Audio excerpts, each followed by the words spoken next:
지난 26일 10대 여성을 흉기로 찔러 살해한 A씨가 여전히 범행을 부인하고 있습니다. A씨를 상대로 한 약물 반응 검사에서는 음성이 나왔습니다. 여수시의회에서 지방의원들의 정치 후원금으로 연 정책 토론회가 개최해 눈길을 끌고 있습니다. 정치 후원금 제도의 취지를 살리기 위해 어떤 노력이 필요할지 짚어봤습니다. 날씨가 선선해지면서 지역마다 다채로운 가을 축제가 펼쳐지고 있습니다. 하지만 축제장과 주변은 쓰레기로 몸살을 앓고 있습니다. 국내 우수 콘텐츠의 향연 2024 광주 에이스 페어가 개막했습니다. 올해도 LG 헬로비전을 비롯해 케이블 방송 4개사가 공동 참여했습니다.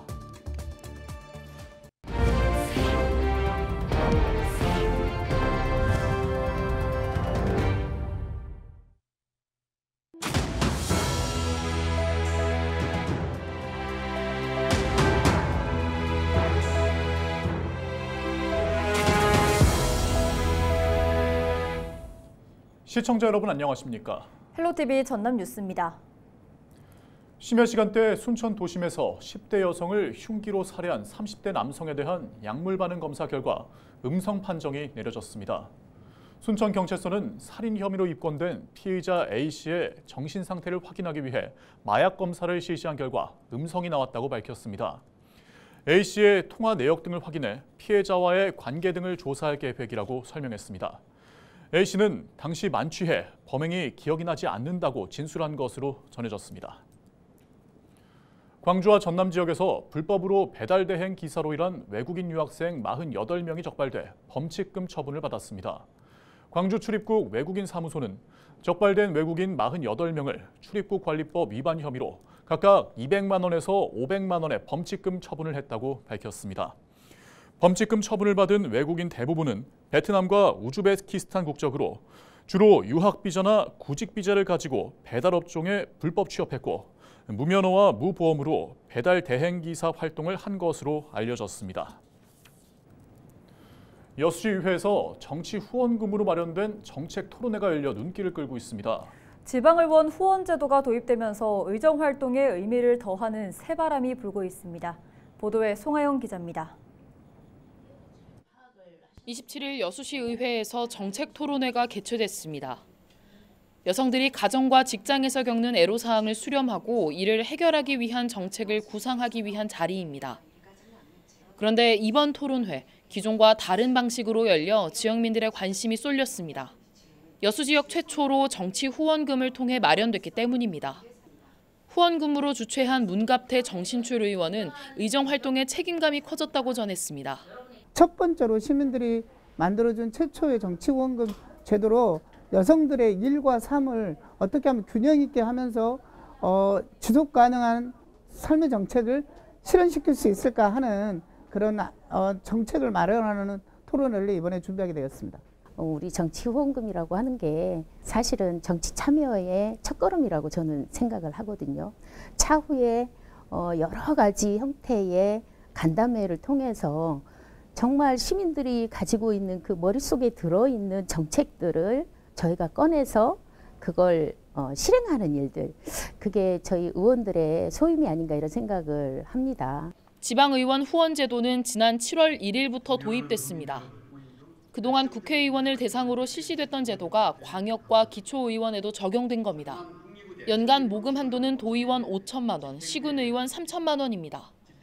후원자 1인당 광역의원에게는 연간 200만 원, 시군의원에게는 연간 100만 원까지 기부할 수 있습니다. 지방의원들의 전문성을 높이고 원활한 의정 활동을 위한 제도가 처음으로 생기면서 전문가는 취지를 살리기 위한 노력이 필요하다고 강조합니다. 후원금 사용 내역이 투명하게 공개되지 않거나 활용에 대한 약속이 없다면 지방자치의 신뢰성이 떨어질 수 있기 때문입니다. 공적인 그 목표를 달성하라고 주는 돈일 것 같아요. 후원금의 투명성 확보가 제일 중요해 보이고요. 의원의 그런 플랜 같은 것들이 좀 나와줘야 될 것 같고 결과에 대한 그런 시민적 평가 같은 것들 그런 것들이 조금 제도적으로 형성이 되어 있으면 좋지 않을까 이런 생각이 좀 드네요. 지방자치단체의 자율성을 확대하고 주민들의 정책 참여를 높이기 위해 마련된 지방의원 후원제도. 정책 콘텐츠 제작이나 책 집필 등 다양한 방안으로 활용할 수 있어 기대가 모아지고 있습니다. 헬로티비 뉴스 송하영입니다. 가을이 성큼 다가오면서 전남 곳곳에서 행사가 개최되고 있습니다. 환경 보호가 강조되고 있지만 여전히 축제장 인근에는 쓰레기가 넘쳐나 대책이 필요해 보입니다. 보도에 장혜원 기자입니다. 전남의 한 축제장입니다. 축제 현장 곳곳에 쓰레기를 쉽게 볼 수 있습니다. 축제장 인근의 한 벤치입니다. 보시는 것처럼 음료캔과 담배꽁초 등 각종 쓰레기가 버려져 있습니다. 관광객과 지역민들은 쓰레기 때문에 눈살이 찌푸려진다고 말합니다. 아무래도 여기 사람도 많이 다니고 이렇게 축제도 잘 열리는 곳인데 이렇게 쓰레기가 많이 돌아다니는 거 보니까 좀 눈살 찌푸려지긴 하네요. 인근의 또 다른 축제장입니다. 일회용품 대신 다회용기를 쓴다는 문구가 적힌 현수막이 걸려 있습니다. 축제장에는 다회용기와 식기, 다회용 컵 등이 사용됩니다. 일회용품 없는 축제 다회용기를 사용을 처음으로 시도를 했는데 시민들 반응이 좋고 분류 배출에도 너무 열심히 해주셔가지고 가을철을 맞아 전남 지역 곳곳에서 축제 개막을 앞두고 있는 상황. 쓰레기 문제가 심각해지면서 각 지자체별로 해결 방안을 고심하고 있습니다. 전문가들은 단순히 다회용기를 사용해 쓰레기를 줄이는 것에 그치기보다는 쓰레기 배출과 관리하는 과정을 축제의 문화로 정립시켜야 한다고 강조합니다. 실제로 강원도 강릉시의 경우 중앙시장 공용 부분의 쓰레기통을 없애고 일회용기 사용 후 해당 물품을 구입한 점포로 되돌려주면 향초 만들기 등 체험 기회를 제공합니다. 시민의식을 좀 높이는 방식의 장기적인 노력도 좀 필요할 것 같긴 한데 쓰레기를 배출하고 관리하는 그 일련의 과정 자체가 또 하나의 굉장히 재미있는 요소가 될 수도 있는 거잖아요. 단순히 축제 흥행만을 쫓기보다는 행사를 마무리한 뒤에도 깨끗한 환경을 조성할 수 있는 다양한 방안이 필요해 보입니다. 헬로티비 뉴스 장혜원입니다. 방송과 애니메이션, 캐릭터 등 국내 우수 콘텐츠의 향연인 2024 광주 에이스 페어가 개막했습니다. 다양한 콘텐츠사들이 참여해 국내외 바이어들을 상대로 비즈니스 활동을 펼치고 있는데요. 올해도 LG 헬로비전을 비롯해 케이블 방송 4개사가 공동 참여했습니다. SK 브로드밴드 엄상현 기자가 보도합니다. 화면 속 애니메이션 캐릭터가 마치 살아있는 듯 움직입니다. 동작을 만드는 건 다름 아닌 실제 사람의 몸짓. 온몸에 달린 센서가 동작을 인식해 캐릭터에 그대로 표출하는 겁니다. 실시간으로 이렇게 방송을 할 때 활용을 할 수가 있고요. 그래서 유튜버, VTuber, 스트리머 분들 쓰시기에 제일 적합한 솔루션이라고 말씀드릴 수 있을 것 같고요. 3, 2, 1.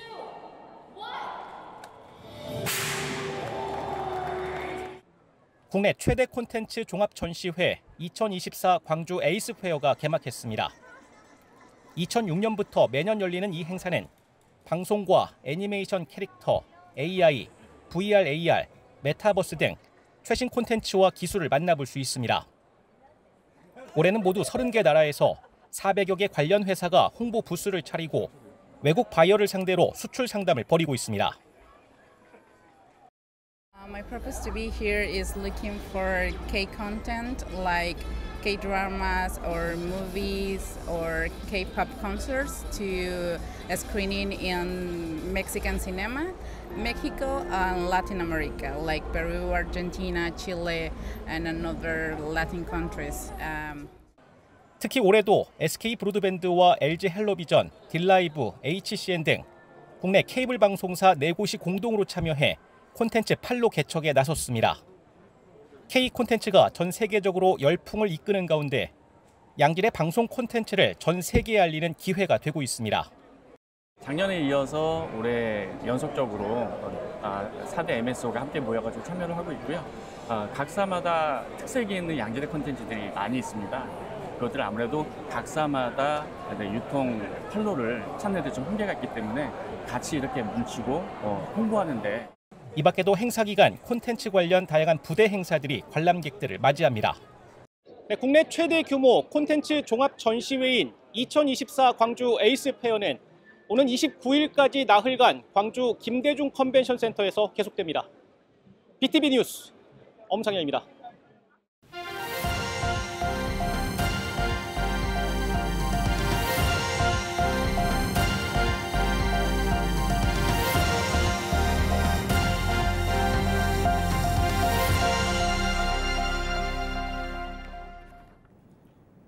더불어민주당 김원희 국회의원이 해상풍력발전 사업의 복잡한 인허가 절차를 간소화하고 지방 균형 발전을 강화하는 내용을 담은 법안들을 대표 발의했습니다.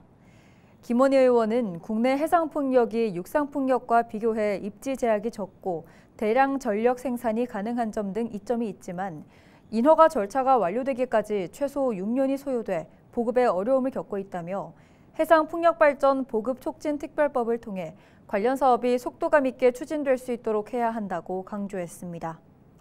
이와 함께 국가기관 전력망 확충 특별법을 제정해 국무총리 소속 국가기관 전력망 확충위원회를 설치해 국가가 전력망 구축에 필요한 모든 단계를 관리해야 한다고 설명했습니다.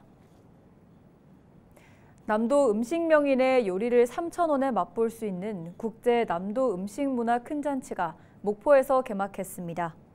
개막일인 27일에는 김봉화 명인의 집장에 이어 김명숙 명인이 앙금 절편을 선보였으며 28일에는 최윤자 명인의 모신잎떡, 임화자 명인의 육포, 마지막 날인 29일에는 천수봉 명인의 홍어 무침이 관람객을 맞이합니다.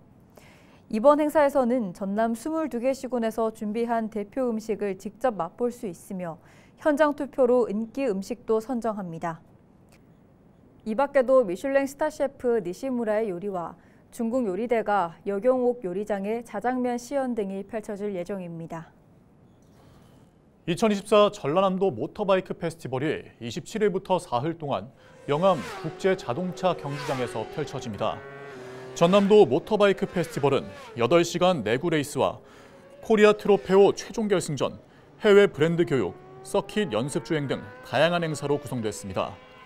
29일 열리는 내구 레이스 코리아는 국내 최초 상설 트랙에서 F1 트랙으로 코스를 변경해 한 팀당 최대 8명의 선수가 번갈아 바이크를 주행하고 8시간 동안 가장 먼 거리를 주행한 팀이 우승하게 됩니다. 이번 대회에는 31팀, 255명의 선수가 참가하며 대만의 기어 타이완 팀 8명의 선수가 국내 팀과 치열한 경쟁을 펼칠 것으로 예상됩니다. 2024 순천 푸드앤아트 페스티벌이 순천 중앙동 일대에서 개막했습니다. 27일 남문터 광장 개막식을 시작으로 비보이, 팝핀, 창작무용 등 다채로운 공연이 펼쳐지며 브브걸과 나영, 황인욱 등 인기 가수의 개막 축하 공연도 이어집니다. 둘째 날인 28일 스타 셰프 박찬일의 북토크가 영동 1번지 2층 다목적 홀에서 열리며 마지막 날인 29일 지역 식재료를 활용한 스페인식 볶음밥 빠에야 만들기와 힙합 가수 비오, DJ 제리의 축하 공연이 진행될 예정입니다. 한편 이번 축제는 지구를 살리는 친환경 축제로 푸드마켓 전 구간에서 일회용품이 아닌 다회용기를 통해 음식이 제공됩니다. 국제식품 기준에 맞춘 천일염 가공으로 수출 시장을 공략하기 위한 신안 천일염 종합유통센터가 운영을 시작했습니다.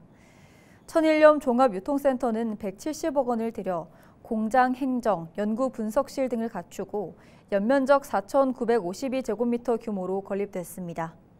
그동안 국내에 유통된 천일염의 염도는 84%에서 94% 수준인데 반해 국제식품구역에서는 염도 97% 이상의 염도로 가공한 뒤 수출할 수 있어 공장이 가동되면 수출량 증가가 기대됩니다. 전남민관산학교육협력위원회가 2022 개정교육과정 역사교과서를 펴낸 일부 출판사가 여순 사건을 왜곡했다며 즉각적인 삭제를 촉구했습니다.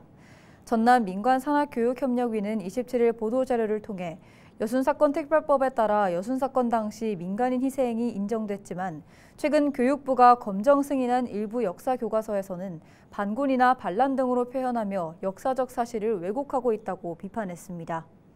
그러면서 교육부가 해당 교과서에 즉각 행정 조치를 취하고 각 출판사들이 수정할 것을 강조했습니다. 이상으로 뉴스를 마칩니다. 함께해 주신 여러분 고맙습니다.